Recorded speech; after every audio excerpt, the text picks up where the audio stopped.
오늘 이 성경은 끝으로라는 말로서 시작을 합니다. 지금까지 바울은요, 4장 이후로 그리스도로부터 부르심을 받은 그 부름에 합당한 삶이 어떤 것인가라고 하는 것을 권면했어요. 그리고 이제 마지막 단계에 와 있음을 말해줍니다. 자, 그런데 그 메시지는 지금까지 주어진 말씀과는 뉘앙스가 다릅니다. 지금까지는 어떤 의미에서 보면은 윤리적인 권면이었어요. 교인이 교회에서나 또는 가정에서 또는 직장에서 어떻게 살아가야 하는가. 그리고 이 세상의 타락한 풍조를 본받지 말고 어떻게 빛의 자녀처럼 살 수 있겠는가. 이런 내용을 가지고 권면을 했습니다.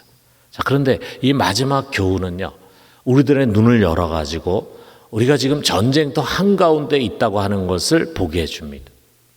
전쟁터 한가운데. 여러분 지금 어떻게 보면은 지구상에서 물론 뭐 크고 작은 조그만 국지전이 있을지는 모르겠지만 지금 지구에서 가장 큰 전쟁, 격렬하게 전쟁이 일어나는 것 하면 우리 우크라이나를 생각하게 되잖아요. 자, 우크라이나 중에서도 동부전선, 러시아와 국경을 맞대고 있는 동부전선에서 지금 치열한 전쟁이 일어나고 있는데 우리 거기를 좀 상상을 해봐요. 자, 그곳에 있는 군인들은 정말 하루하루 긴장의 연속이죠. 언제 미사일이 날아들고 포탄이 떨어지고 탱크가 덮칠지 모릅니다. 같은 유럽이지만 서유럽에 있는 후방과는 다르지 않겠어요. 지금 프랑스라든지 독일에 있는 사람들의 관심거리와 이곳 전방에서 전쟁을 하고 있는 군인들의 생각이 같을 수가 없죠.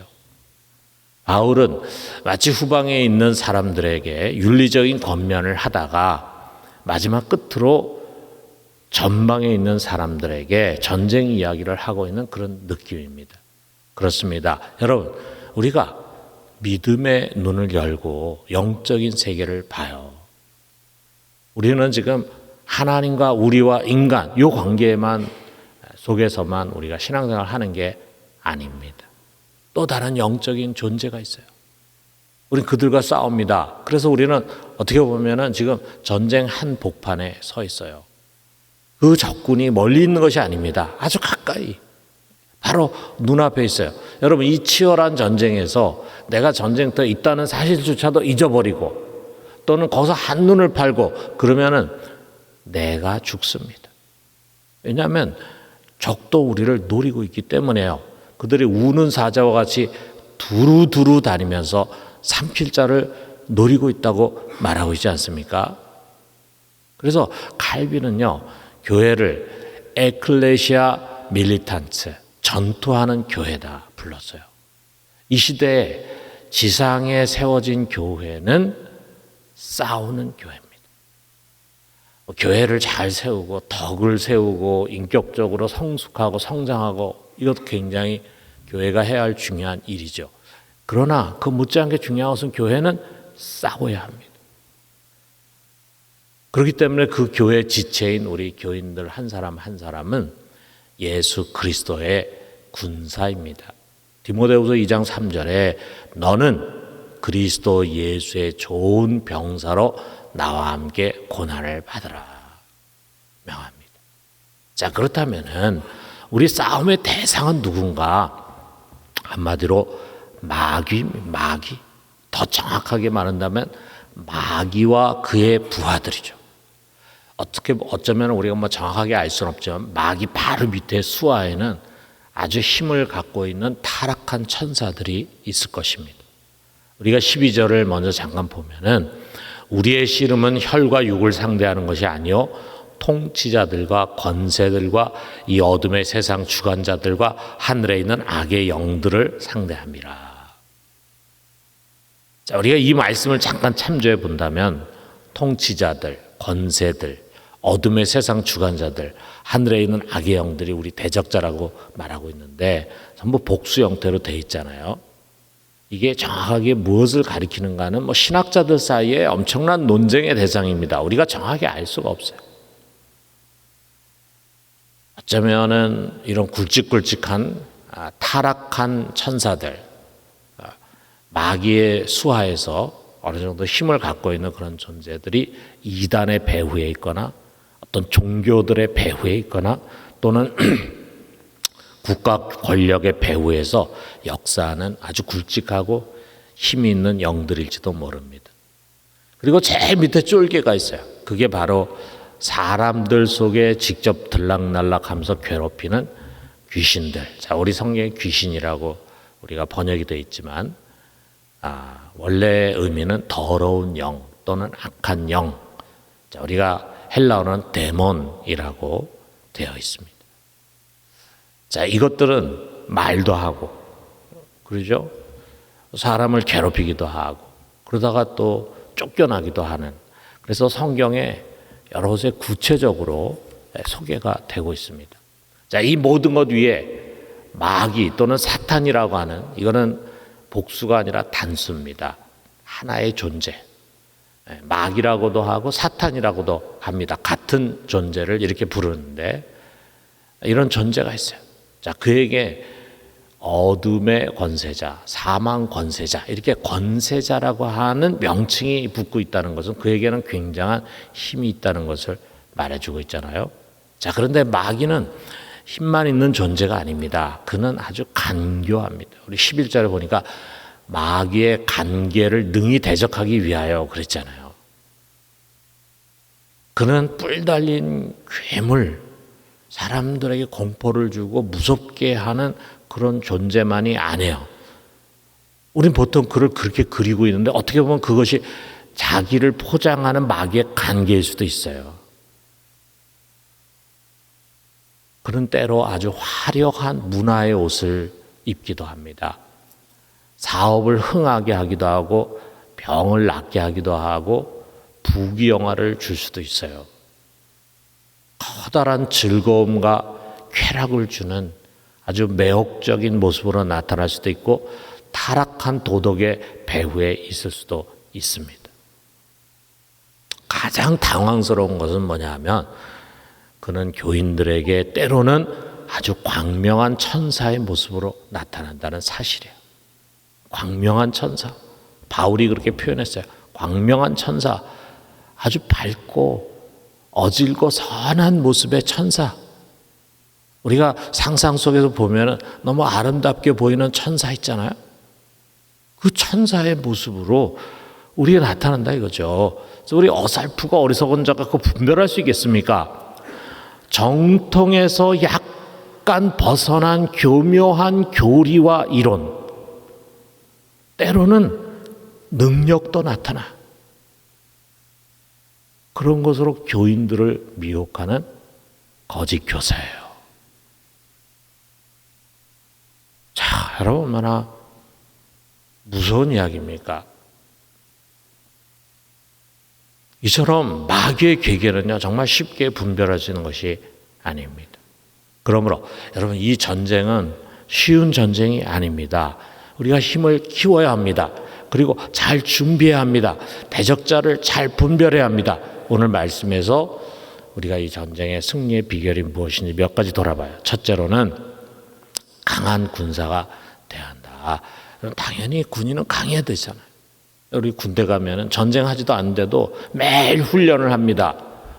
구보를 하고 막 몇 킬로를 뛰고 야간 행군을 하고 그리고 계속 사격수를 훈련을 하고 뭐 신체 단련하고 왜 그렇습니까? 평상시 강하게 훈련을 해야지만 전쟁 때 물러서지 않고 싸울 수 있잖아요. 나약한 군인은요, 뭐 조그만 도전과 위험 앞에서도 금방 두려움에 사로잡히고 도망갈 생각만 하게 됩니다. 여러분, 우리가 어떻게 해야 강한 군사가 될 수 있을까? 여기 10절에 나와 있어요. 아주 중요한 비결이에요. 단순하면서도 핵심입니다. 너희가 주 안에서와 그 힘의 능력으로 강건하여지고. 비결은 주 안에서예요. 거기서 그분의 강력한 능력으로 우리는 강해지는 것입니다. 그분 안에 신비가 있어요. 누구나 그 안에 거하면은요, 참 이상하게 알 수 없는 자신감을 갖게 됩니다. 바울이 그랬잖아요. 빌립보서 4장 13절에 우리 같이 한번 읽어봅시다. 내게 능력 주시는 자 안에서 내가 모든 것을 할 수 있느니라. 내가 모든 걸 할 수 있다. 어디서? 내게 능력 주시는 자 안에서. 내게 능력을 주시는 자 안에 있다면, 크신 능력을 갖고 나의 그 능력을 공급하는 자 안에 있으면은 나는 무슨 일이든지 할 수 있다. 아무리 힘들고 어렵고 고난이 되는 환경 속에 들어간다 할지라도 난 능히 감당할 수 있다. 이런 자신감이, 이상하게 우리가 주님 안에 있으면은 자신감이 생겨요. 여러분, 우리 주 안에 거합시다. 어떤 이유에서건 우리는 한순간도 여기를 떠나서는 안 됩니다. 어떤 것들은요, 정말 그런 유혹이 될 만큼 먹음직하고 보암직하고 지혜롭게 할 만큼 탐스러워 보입니다. 그런데 여러분, 가지가 나무를 떠나면은 어떻게 됩니까? 얼마 안 가서 금방 메마르고 비틀어져 버리잖아요. 우리가 주 안에서 벗어나게 되면요, 그 좋은 무기들, 또 오랜 경건의 훈련 다 소용없습니다. 내가 지금까지 아무리 경건의 훈련을 잘 쌓고 40일 새벽 기도 해도, 그런 습관을 간다 해도 주님 떠나서는 소용없어요.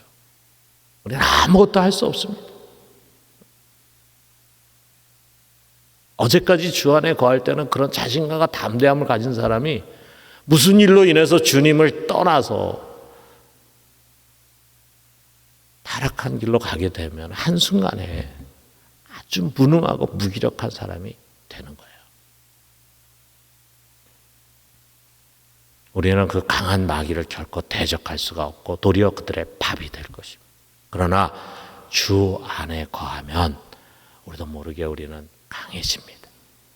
부정적인 생각이 사라지고 두려움이 없어집니다. 시편 3편 6절에 말씀하잖아요.